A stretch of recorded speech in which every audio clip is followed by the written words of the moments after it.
Yeah, and look, I'm biased, admittedly, but I'm very excited about some of this recent traction. I mean, there have been more ribbon cuttings and announcements and groundbreakings in the last 2 or 3 months than I can remember ever since I've been mayor.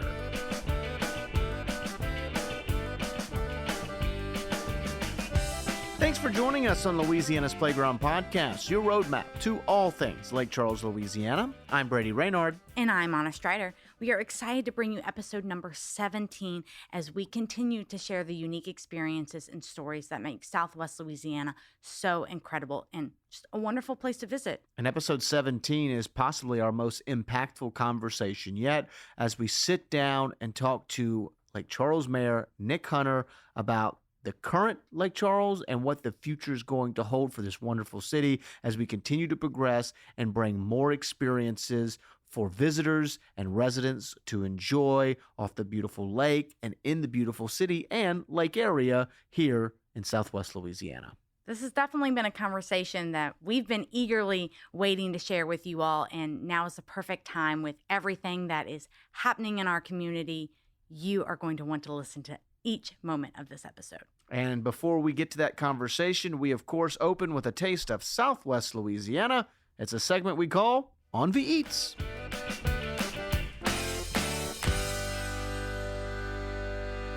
On the Eats is the portion of each episode where Brady and I go out into the community, and yes, we eat a lot, and we bring to you all the atmosphere, the energy, the stories of these different lake area restaurants, and more importantly, the flavor of what they're cooking in the kitchen. For sure. And this week we head to the Villa Harlequin, which is a casual fine dining restaurant located in the historic Noble Building right in downtown Lake Charles, a cozy little spot and a great place to get lunch, dinner, or brunch as well. Originally, it opened in 2019, but that's not the full story because what it is, it's a merger of two of the oldest restaurant family legacies in Lake Charles, Harlequin Steaks and Seafood, which, conveniently enough, was owned by Lake Charles Mayor Nic Hunter and his family before him, and it's been in the lake area since 1956. They merged with the original Italian Villa, which opened in 1986 by the Sperandio family. Mike Sperandio is who owns it now, and they were in the same location for about 18 years before they moved to the historic Noble Building in 2017, and now the two operate out of the same building as one restaurant, the Villa Harlequin, and they've been doing so, as I said, since 2019. And the food that comes out of this incredible kitchen is truly the best of both restaurants merged into one. They serve traditional Italian dishes like gambaretti, chicken and veal parmesan, which I love veal, and this is definitely one to order. And gnocchi and many other dishes. Their lasagna is incredible, and you can get it both at lunch and dinner. On the steak side, their steak is seared perfectly with a pepper crust on it, and they even have a ribeye as well. So many different options that they specialize in. And they even, of course, top it off with locally sourced seafood, fresh lump crab meat that you can have added to your different meats, and so much more. But that's just one part of the many different things that their restaurant is known for. But as we recently learned, they're also known for their sandwiches, which is one of the things that we ordered today. And before I got to my sandwich, I went with the soup of the day, which was loaded potato, really flavorful potato soup that, of course, was accented by the bacon there. Once you kind of got there to the bottom, I loved every bite of that soup. I think I cleaned it, the entire bowl, in like 10 seconds. And then had an awesome chicken parm sandwich on a brioche bun, which really accented the cheese and the sauce and the actual fried chicken that was part of the sandwich. It was a really enjoyable and surprisingly not too messy sandwich, which ended up being perfect for lunch, the soup and the sandwich. I also got a soup today. I got their Harlequin's Creole tomato bisque and basil with lump crab meat. And oh my goodness, the flavors are just perfectly paired with the chives and the basil and the crab. And again, that bread, I didn't eat it as quickly as Brady, but I was close behind before our meals came out. For my entree, I ordered the crawfish penne, which we were told is one of the most ordered items, and I now know why, because I will be back to order it. It features a fire-roasted corn, bacon, leeks, and a garlic cream sauce. And I'm not a big cream sauce person, which is why I sometimes steer away from pastas. But this one was light. The garlic, the flavors of it all combined together extremely well and was just the perfect dish, especially if you're hungry coming into lunch. And our coworker also got the fried redfish sandwich. The redfish was panned and fried exquisitely. And they had this pickled onion salad and chipotle aioli that had a kick of flavor to it and really was a unique combination on the sandwich that I hadn't ever had before. And so it's a great spot for a lot of different flavors, all done really, really well, which is really the biggest benefit of having two families have their say in one restaurant. And it really shows on their robust menu that has a lot of really interesting and really unique flavors. And honestly, to me, the best part is the location, right off of I-10, right in downtown, really easy to get to, a very historic building right there on Peugeot Street. I would say, less than 2 minutes off of the interstate. Easily. And so whether or not you're even stopping in Lake Charles for long, it's going to be a very short detour to get you some really authentic flavors and some great Lake Charles cuisine. So head on over to the Villa Harlequin in the heart of downtown. Come on out for a date night, a birthday celebration, or just a casual lunch spot where you want to sit and enjoy your time and experience. And let us know what you think. From a great meal to a great guest, we welcome on Lake Charles Mayor Nic Hunter. He's led this great city for the last 6 years, having a steady focus on infrastructure, economic development, and quality of life improvements for residents. Mayor Hunter has increased funding for drainage improvements by 93% and has secured more than $750,000 in private donations and grants to build and transform several city parks. He's also made good on his promise to turn dirt on the lakefront as Port Wonder, a $20 million science and nature center and state-of-the-art children's museum, is under construction and will lead the way for other lakefront attractions and a bright future for Lake Charles. And now for what he will be remembered by the most, his appearance on the Louisiana's Playground podcast. Welcome to the show, Mayor Hunter.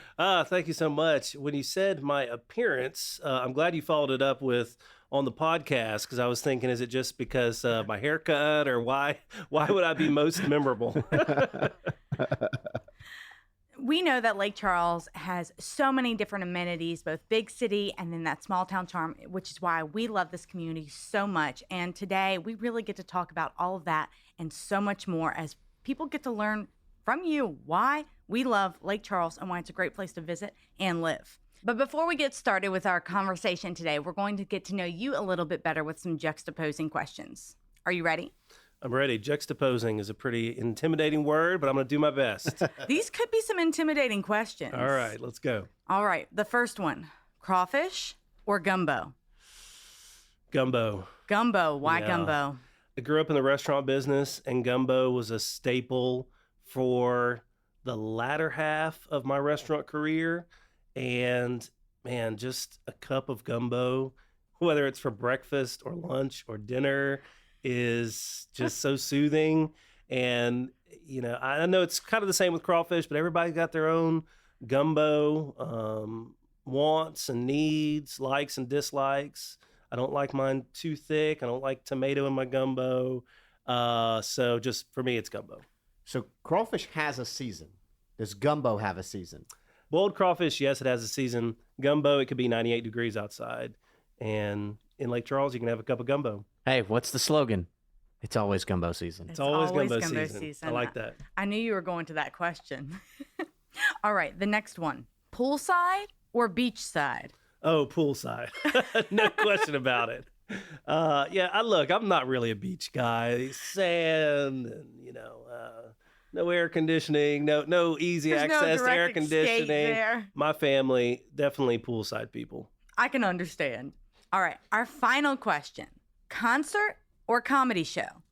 Concert. And I like comedy, but I can enjoy a comedy show, a Netflix special in my lazy boy. There's just something about live music that it just reverberates through your body better than sitting at home and watching or listening to it on the radio. So for me, concert versus comedy show. And that's something that we do so well here in the city, is that it always feels like there's live music being played and really good acts obviously coming in. Even just a couple weeks ago, Samantha Fish in town for for This Is Home Fest and just one of the numerous headlining acts that'll be making its way through Lake Charles. Yeah, that's one thing we do really well here, and I think it's one thing we're known for.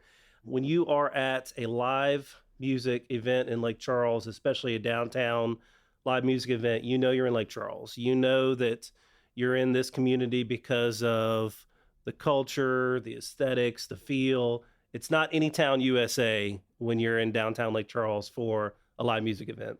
From the questions, let's get to the topic at hand, which is obviously the city of Lake Charles. And before we dive into your background and what some of the plans are for this wonderful city, I guess let's start it off with just a holistic approach. What do you love about Lake Charles? I know this is really cliche, but I've heard this in so many studies, and it's the same with me. The first thing is just the people here. The people here are awesome. And we've had several significant punches to the gut over the last 2 or 3 years, and I don't know another community that could have rallied around each other and bounced back the way we did here. I just think that we have a very good, solid, moral, exciting, passionate group of people here in Southwest Louisiana. It's a good mix. There's a diversity in culture. There's a diversity in citizenry here, and I like that. So I think the people here are really what make it. And then after that, it's just our natural resources that a lot of other communities don't have. I mentioned a moment ago, Anytown USA, and there's a lot of cities where you could be in their downtown area, you could be in one of their popular areas, and unless you really know where you are, it can look a little cookie cutter, it can look a little plastic. I'm not going to call anybody out, but I've been to a few of those with my kids. When you're in Lake Charles and you are at the Civic Center and you're looking out over the lakefront, or when you are on a golf course, or when you're having a cup of gumbo in downtown, you just know you are in Lake Charles. And so we've got a lot of natural assets here that are really things that can't be duplicated or created in other cities. I want to touch on the people, though, because I think I've been a resident here just over a year now, and the people of Lake Charles truly have made this place so welcoming, just open arms to everything. Everyone's got a smile. How are you doing? And they say that across the South, across the state of Louisiana, of course, but it is different here in Lake Charles and in Southwest Louisiana. And I've been preaching that to the choir. Anyone who asks me, what's your experience been like moving here? That's always the top of my list as well. Well, it's good to hear. And I really do enjoy hearing points of view or opinions from people that are not from here, that moved here or lived here, moved elsewhere for a few years, came back. I don't think anybody has a monopoly on good ideas. So to hear from outsiders what they think about Lake Charles really matters to me as well. And I think that your story is an interesting one in that, you come from a background of the restaurant industry with your family, and you were running the restaurant at 17? Is that correct? That's right.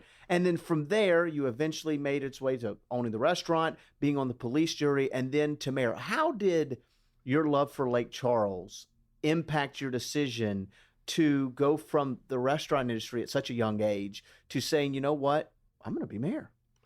Well, I think that's a good segue when you talk about people. What better industry to meet people than the restaurant industry or the service industry? And there's a lot of professions out there that are very hard professions. So I'm not trying to say that people in the service industry or the restaurant business are the only people that work hard, but 80 hours a week was very typical for my family. When other people were enjoying Mother's Day lunch, we were working. When other people were enjoying Christmas Eve with their families, we were working. And that's kind of the way I grew up. And that's just the way it was. And nobody questioned it. But meeting the people in the dining room and different people, they're very diverse crowd in the restaurant. So trying to understand how to work with people, have a conversation, literally communicate. I know that sounds kind of simple, but sometimes just the art of a conversation is something that doesn't come natural. And especially in today's world of social media and text messaging versus phone calls or in-person meetings and Zooms, literally the art of a conversation is something that I think we're losing. So that was a great introduction into the city. Learned very early on that I love this city. And when I was younger, 17 to 20, I was very interested in financial wealth. I thought that to accumulate money was that was the peak of the mountain. And I learned, I would say probably mid to late 20s, I kind of started to say to myself, some of these nonprofits that I was helping and some of these community events I was participating in and attending, all of a sudden those things gave me a bigger high than the financial wealth side of it. And so I attended McNeese, had a great experience in McNeese. I'm a big fan of McNeese and started studying history. I got a history degree from McNeese, and political history, especially Louisiana political history, was something I really focused on. Mhm. So some of those early moments were probably where it started to germinate that, hey, if some of these crazy characters in Louisiana's political history could actually do what they did, maybe I could do some of these things. Some of the means of our political characters, and especially in the early part of the 20th century and mid part of the 20th century, some of the means I don't think justify the ends, but I think we got a better system today. And so I got interested. I got interested in politics. I got interested in public service and dipped my toe in the waters on the police jury, which for us is kind of the equivalent of a county commission in another state. And when Randy Roach, a longtime mayor, announced that he was retiring, I said to myself, man, that could be a job where I could really take some of the things I've learned from the restaurant industry, some of the things I've learned from some of the other businesses I've been involved in, and really make a difference. 6 years, almost to the day since you've been elected mayor. What's your biggest takeaways? Good question. Biggest takeaways are, this is not a surprise that government moves slow. However, I have a new appreciation for the mechanisms of government being in the middle of it versus on the outside. And there are some occasions where you really don't want government to be a knee-jerk reaction type of institution. Government needs to be nimble. It needs to adjust with the times. It needs to make decisions. But some people fault government for being slow, and I get that. And I have frustrations with that as well. But I have a new appreciation for the amount of involvement of different agencies and different people. Before you move forward with a proposal, before you come public with something, the amount of input and buy-in that you have to get into that proposal. Port Wonder is a good example. I can't tell you how many private meetings I had with industry and community leaders and elected officials before we brought that thing public, because I wanted people to know that if I brought something public for the lakefront, it was happening. It was not just going to be an idea or another study or another proposal, that this was going to be something that we had solid financial support for. So I have a new appreciation for the amount of legwork and the mechanisms of government, especially interagency relationships. The city of Lake Charles is not, and some people think this, city of Lake Charles is not the end all be all decider of all things in Southwest Louisiana. There's multiple other governmental agencies. There's other semi-governmental bodies like the CVB, like Chenault, the port, the library. So trying to get all of those groups together on the same page, sometimes I've got a new appreciation for what that takes. That really just positions us to start talking about all of the exciting things that you have accomplished in the Lake Charles community over the course of your tenure so far, as you just made 6 years, like Brady said. And I know some of that we touched on Port Wonder, but that's just the beginning of everything that's coming in to downtown alone, including all of Lake Charles. Yeah, and I think Port Wonder is probably the easiest elephant in the room target for, big accomplishments. And we're not even at a ribbon cutting yet, but it's happening. And Port Wonder is one of those examples where I spent countless hours. Oh my God, I can't even add the amount of hours I spent trying to put that project together. And we could spend an entire hour talking about just all it took. But at the end of the day, we have right now under construction, you mentioned $20 million. I wish it was still $20 million. After the last 2 or 3 years of inflation, it's a little bit more than that. But we've been so lucky that we had private buy-in. We realized about a year ago that we had a gap in funding. It wasn't fully funded. Did we want to go cut some carpet or cut out some exhibits, and we had an industry step up with another $1 million donation. So Port Wonder is happening. And then just a couple weeks ago, the city council approved the final design for a restaurant and microbrewery on the lakefront, Crying Eagle. By the way, I should mention for those who aren't as intimately familiar with Port Wonder is one building, and it's basically got two tenants. On one side is a brand new state-of-the-art children's museum to replace the one that was destroyed in the hurricanes. And on the other side is a science and nature center, which will be administered by Louisiana Department of Wildlife and Fisheries. And that science and nature center side specifically will attract people from 0 to 90. I mean, that's going to be something that anyone can enjoy. The children's museum, admittedly, you get to be about 10 or 11 years old. It's probably not cool to go to a children's museum anymore. However, as a dad of a 5-year-old and a 3-year-old, I have a new appreciation for activities for families. So I do think that Port Wonder is going to be something that really everybody can enjoy. Well, I know Port Wonder is just one of the many quality of life, and we had kind of talked about that. What advancements do you feel like the city has made in that department over your 6 years? Well, I mean, certainly with our parks and our green spaces, those areas matter. So we have invested significantly in our parks, and it's by utilizing city money, but also through batching dollars from private industry. In summer of 2018, we launched an effort called Partners in Parks. And I remember the first thought was I sat down with my finance director and I said, look, if I can have $100,000 from the city's money, we can get 4 companies to each put up $25,000, and we can go match that dollar for dollar and go make a $50,000 impact on 4 parks. It's really needed. So the finance director set that money aside. So I went out and hustled and made the pitch and talked to different industry and private leaders and philanthropic interests about what we needed our parks and what was lacking. And I remember one day a conversation with my finance director where she said, hey, a few weeks ago, you said you wanted $100,000 for matching money. You have raised over $500,000. You need to slow down on telling people you're going to match it dollar for dollar with the city. So that was a fun conversation, and I'm honored that this community realizes the importance of parks and the importance of our green spaces.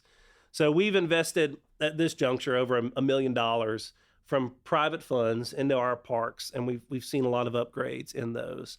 Quality of life matters. You know, the way a city looks matters, and that was something that was very much on our minds. But I will also be very honest that the events of 2020 and 2021 put a dent and made an impact on some of those efforts. But today, as we approach 3 years post-Hurricane Laura, I'm actually more optimistic than ever that those efforts that had begun will only multiply. We've got some initiatives that we plan to bring to the public in the next few months, talking about some major projects, major quality of life projects for the city. And while I'm not able to get too specific into it right now because we're still putting kind of the final touches on this, we do have a proposal that we'll be bringing to the public in a few months. And it's going to be probably the largest investment of quality of life, aesthetic improvements that this community's seen in maybe a generation. I know when you mentioned the parks and that investment, whenever anyone asks me what my favorite hidden gem is in Lake Charles, I always say Riverside Park in North Lake Charles. It is truly a hidden gem there. I'm glad you said that, because I agree, and I have said the same thing. I think it is a hidden gem, and you know, industry's been good to Lake Charles, but typically when you look out over the water in Lake Charles, you see industry, you see smokestacks. When you look out over the water at Riverside, you see nature the way it was 200 years ago. Mm-hmm. And that's a really unique feature. And actually, Riverside is a key component and a key part of this proposal that we'll be bringing out to the public, because we want to better connect Riverside with the rest of the city. Always a hot topic, the I-10 bridge. What's the future there? So if you had asked me 5 years ago or 6 years ago when I became mayor, when will we see a new I-10 bridge? At that time, I would have said, I don't know, 15, 20 years. At this point, I think the next 5 to 10 years, we will see an I-10 bridge. The big question is, how is it going to be funded? Will it be a toll? Will it not be a toll? Look, I'll just be blunt about it. we need a new bridge. If the choice is no new bridge or a bridge with a reasonable toll, I will take the bridge with a reasonable toll. And these decisions, I certainly have offered my input. I've offered some suggestions on ways that a toll could be avoided, but these are decisions that are made in D.C. and Baton Rouge. So I've inserted my voice where I thought it was appropriate. But at the end of the day, if a bridge with a reasonable toll gets us a new bridge versus no bridge, then I'll take it. And I think we will be the better for it once it's built. I agree completely. Earlier this year, we brought on Sarah Judson with the Community Foundation to talk about Just Imagine SWLA and all of the projects and different components of that, and how they're playing a role in, like you mentioned earlier, across the parish and all of the different organizations and government entities. And I know the city of Lake Charles has been a big part of that and bringing some of those things to life. What are some of the projects that you all have coming on board that really work with Just Imagine and all that the vision is for the next 50 years of Southwest Louisiana?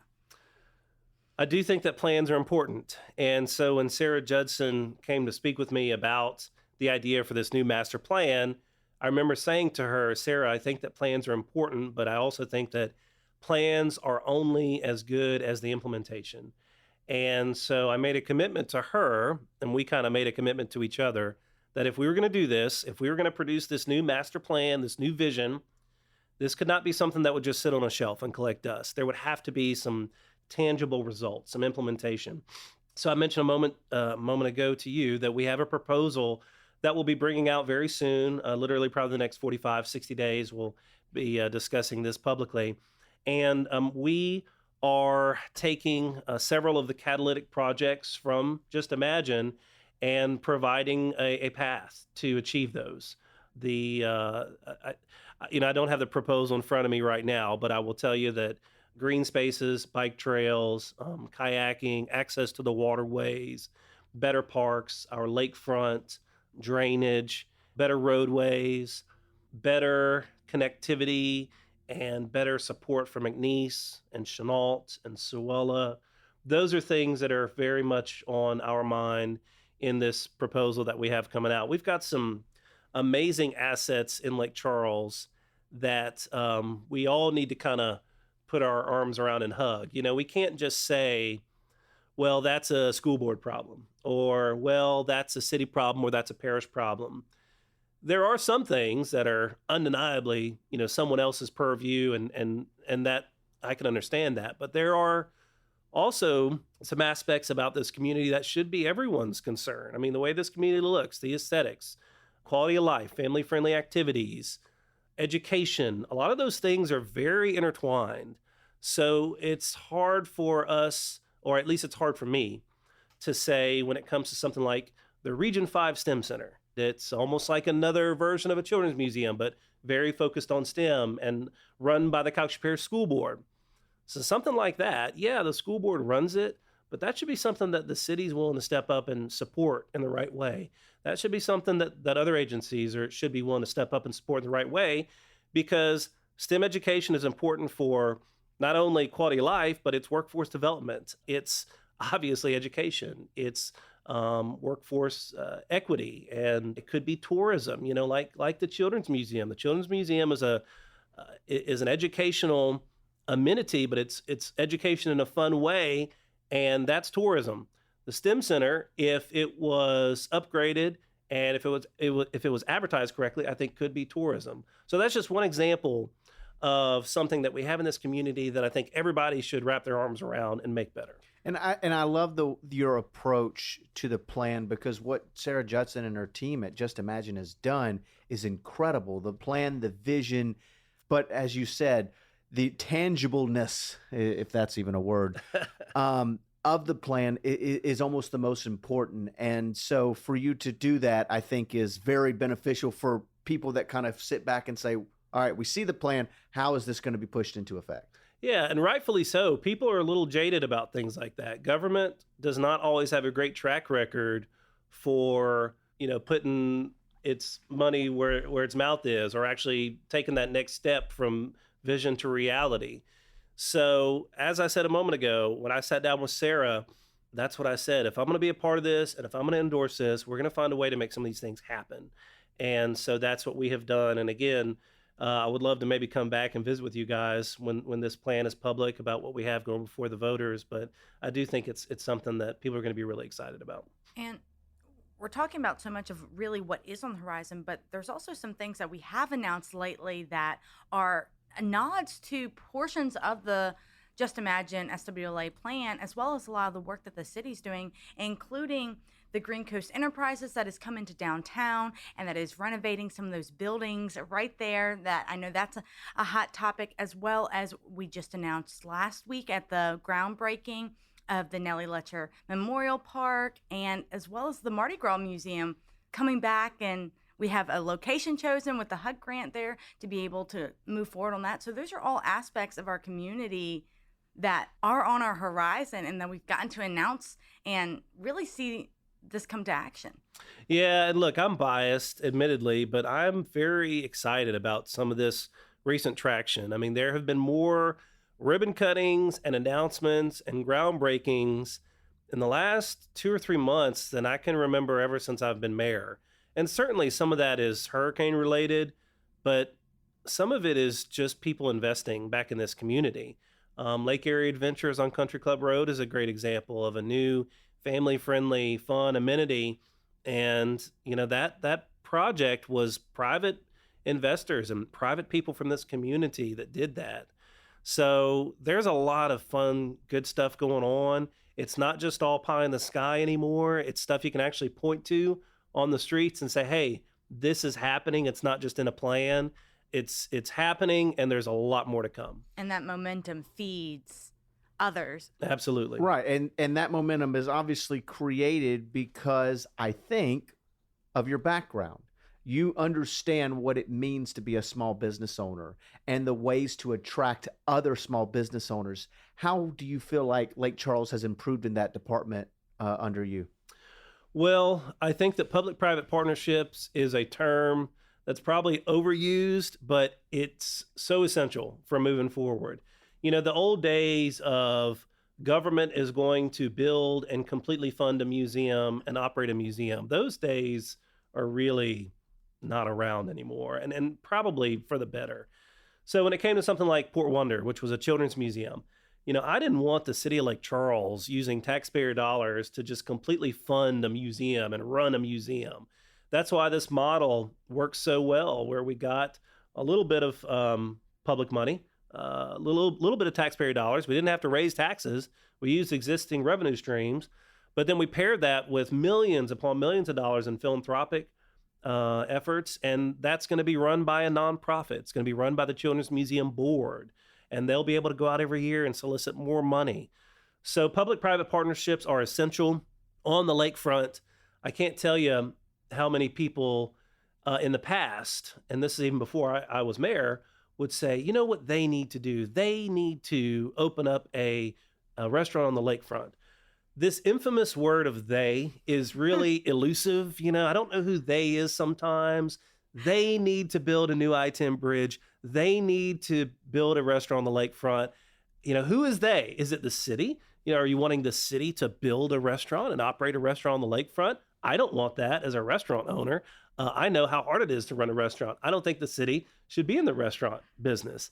So that's why we put out this proposal to the public that said, hey, if we can build this museum, this Port Wonder attraction that's going to bring a lot of warm bodies to the lakefront, will someone step up and build a restaurant? And we got it. We got it with Crying Eagle. And they're using private funds to build that building. They're going to build that building. They're going to run that building. They're going to operate that building. And I believe it's going to be far more successful doing it that way versus having government do it. I will give you another solid example of something I'm very proud of. The lakefront was tens of millions of dollars and years in the making. Another one that I'm very proud of is the Acadian Ambulance Regional Office on Enterprise Boulevard in the Nellie Letcher Cultural District. May not seem like a big thing to some people, but they moved into a building that was blight on the community, that had been vacant for many years, that was doing nothing to improve the aesthetics of that corridor. And through incentives and through government sitting down with private industry, we got Acadian Ambulance to move their regional office to that location. Their EMS academy is there. They took that building and completely transformed it. And across the street, we just broke ground on the Nellie Letcher Memorial Park. The Mardi Gras Museum is happening. So all of those things represent public-private partnerships. And the old days of governments in a silo and businesses in a silo, you do your thing, I'll do my thing, those days should be dead. And we've got to work together to make things happen.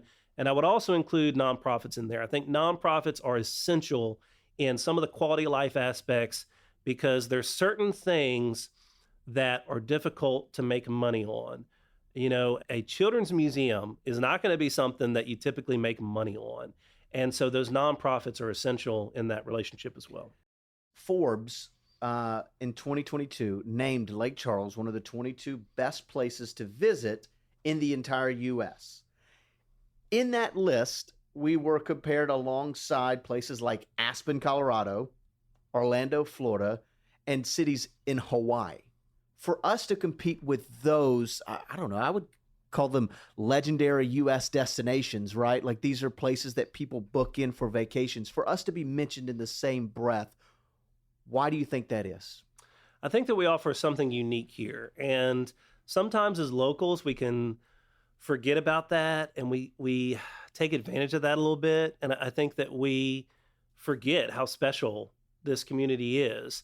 And as a dad, again, when we go visit other places, it can be overwhelming sometimes to go to another city and have to take a taxi or take an Uber or you know, take a subway to get across the city. It could be an hour-long event just to get from a hotel to a restaurant or a hotel to a show. Or if you go to another major city, it could be an hour-long event to get from the airport to the downtown area. In Lake Charles, obviously the gaming institutions we have, I know, are a big part of that Forbes designation. That's okay. We should embrace that. But within those investments, within those complexes, is some amazing recreational opportunities, some amazing dining opportunities, and then 15 minutes down the road is downtown Lake Charles. 15 minutes down the road is the lakefront. 30 minutes down the road is Sam Houston State Park. So there's just so much in a very condensed area here that it's not overwhelming. And for someone that's used to going to big cities and used to that feel, to come to Lake Charles, I think is something different. It's something unique and it's something manageable and it's a lot more relaxing. You know, I try on the weekends sometimes to pretend like I'm a tourist and I'll wake up Saturday morning and I'll say, okay, what are we going to do in Lake Charles today with my family? We'll drive around, we'll do a few things. At the end of the night, we're back in our hotel room, which is our house. So we'll pretend we're tourists for the day. I can't tell you how easy that experience is versus some of the other big cities that we've been in trying to do family-friendly stuff with the kids and get around to different places. So I do think we've got something pretty special and unique here. I know we talked about, and like you mentioned, being a tourist, but it's one thing too that we might forget. But when we bring people in, like I've had people who I used to live around in New Orleans area. They have gone back and forth to Houston their entire lives. They always stopped in other cities along I-10 corridor. But now that I've lived here, I'm like, hey, stop in downtown. I'll meet you for lunch. And this is the place they're stopping. And they're calling me, hey, we stopped by this store on our way to Houston and we found such a great goodie. Thanks for telling us about it. And just that communication out to our friends and family of what Lake Charles really has to offer and that convenience aspect, because downtown is right off the interstate as well. I know we talk about it, but that goes right into playing how easy it is to experience all of these different things. And I think some people's views of Lake Charles are what they see off of I-10. And admittedly, we can do a better job of what you see off I-10. And that's why the lakefront for us is so important. And that's why the I-10 Economic Development District was created. That's why the Enterprise Boulevard Economic Development District was created. So some of these aesthetics and some of these issues along our communities that have seen some disinvestment, they're things that took generations to create. So they're not going to change overnight. But I firmly believe we're starting to turn that dial backwards on some of these neighborhoods that have seen disinvestment. We've all been involved in some of those announcements recently, and we're going to continue to do that. The I-10 corridor for us is huge. It's a major focus. The lakefront's on the I-10 corridor. What other city along the Gulf Coast has a downtown and a beautiful lakefront and city-owned property and a convention center and a major children's museum and wildlife center next to the I-10 corridor? I don't know of any other one that has it. So we can also do better. We can do better with the aesthetics, and we can do better with some of those visuals for both locals and visitors, and we're doing that. And we're talking about the ways that we love Lake Charles and how you're always a visitor before a resident. I know that's how I started here, as I visited 2 years ago for the art walk, and here I am attending the art walk as a resident 2 years later. So I think that really speaks to that. And there's so much that you all are doing to really continue to move Lake Charles forward. And one of those initiatives is Investors Day, which is coming up this June 15th. And there's a lot on the horizon with that. I almost want to call it a project, but really a showcase of all that Lake Charles has to offer in terms of driving business and quality of life here in Lake Charles. Yeah, we're thrilled about Investors Day for this year. The first year we did it was in 2021, and that was right after the storm, so it was very heavily focused on housing, rightfully so. This year's Investor Day is really focused more on economic development and economic diversity. Petrochem has kind of been the backbone of this community for decades, and that industry has been good to us, but we need to have a more diversified economy. We've actually done a better job of that in the last 20 years with some of the other things we've discussed today. But economic diversity is huge. Economic development is the focus of this year's Investors Day on June the 15th. And I will tell you, just brass tacks, 2021's Investors Day had over $100 million of return investment on that one day. We invited outside developers and business interests to come and visit us and see what we had to offer. And there were a lot of tax credits for housing at that time after the storms. So we had some groups take advantage of that. And we're about to break ground on a project in downtown Lake Charles, in East Lake Charles, in North Lake Charles. And these are some of our target areas. So over $100 million from that Investors Day in 2021. And I'm really, really hopeful that and I'm optimistic that we see the same type of result from this year's Investors Day. It's basically just a one-day pitch, and let's be cheerleaders for this community and talk to outsiders about all the great things we have going on.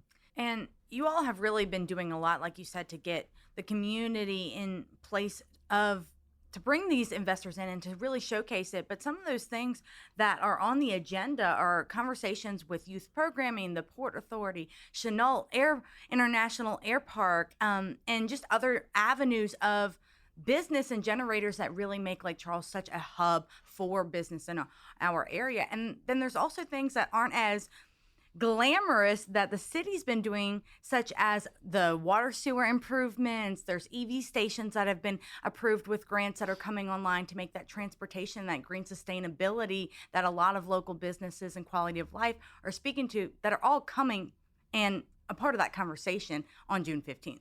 Yeah, and look, we've only slightly touched on infrastructure, and sometimes the infrastructure part of it is not the sexy, fun, exciting conversation. To talk about Port Wonder and a children's museum or a microbrewery and a restaurant on the lakefront might be more exciting than wastewater. But those other things are important. The concrete, the underground utilities, the wastewater, the water, those things are important. We have spent tens of millions of dollars of investments into drainage, into water, into wastewater improvements. We're about to break ground on another water plant, a drinking water plant, which will be huge for this area. We're right now replacing all of our water meters throughout the city with a system called AMI. The water meters that we were using literally were about 70-year-old technology, and we're using a system that can detect leaks in real time, report water usage in real time. We're moving well into the 21st century with this new system that we're investing. So we're talking about significant generational, transformational investments in the quality of life, but also into our infrastructure. And I love the way that you kind of termed that, because over the next 5 years, I view this as a turning point for Lake Charles, kind of ushering in a new era, so to speak, right? What are you most looking forward to in this period? I'm looking forward to some of the tangible results from Just Imagine, SWLA. I'm looking forward to a new I-10 bridge. I'm looking forward to some economically diverse investments in our downtown area, at Chenault, at the Port of Lake Charles. I'm looking forward to a renewed sense of pride and a morale boost for this community when we unveil some of the aesthetic improvements and quality of life improvements that are included with our proposal that's linked to Just Imagine SWLA.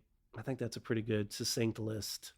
Well, Mayor Hunter, it has been an absolute pleasure talking to you today about everything that Lake Charles has going on right now and really what the future of our community looks like. I know there's a lot of great things that people can keep up with you, the mayor, as well as the city and everything that they have going on, as well as Investors Day. Where can they find all of that information?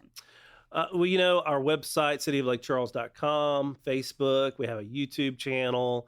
And I will tell you guys that the CVB does a great job as well. If anybody wants to know what's going on in Lake Charles, they should be on the CVB's Facebook page or on your website. So you don't have to travel far to find out more about these fun, exciting things. Thanks again to Mayor Hunter for joining us here on the show. And as always, thank you for taking time out of your day to join us right here on the podcast. If you enjoyed the show, can you please leave us a rating or a review, and maybe even drop that follow. It's that plus button. If you're looking at your screen right now, just click it and you are in. Every time you click it, it will help us grow our audience so that we can continue to bring you the unique stories that Southwest Louisiana has to offer. You can head on over to visitlakecharles.org for details on everything we talked about today, more episodes, where to eat, and of course, all the fun events that we have happening this weekend and beyond. I'm Anna Strider. And I'm Brady Raynard. Thanks for coming play on Louisiana's Playground. Stay tuned.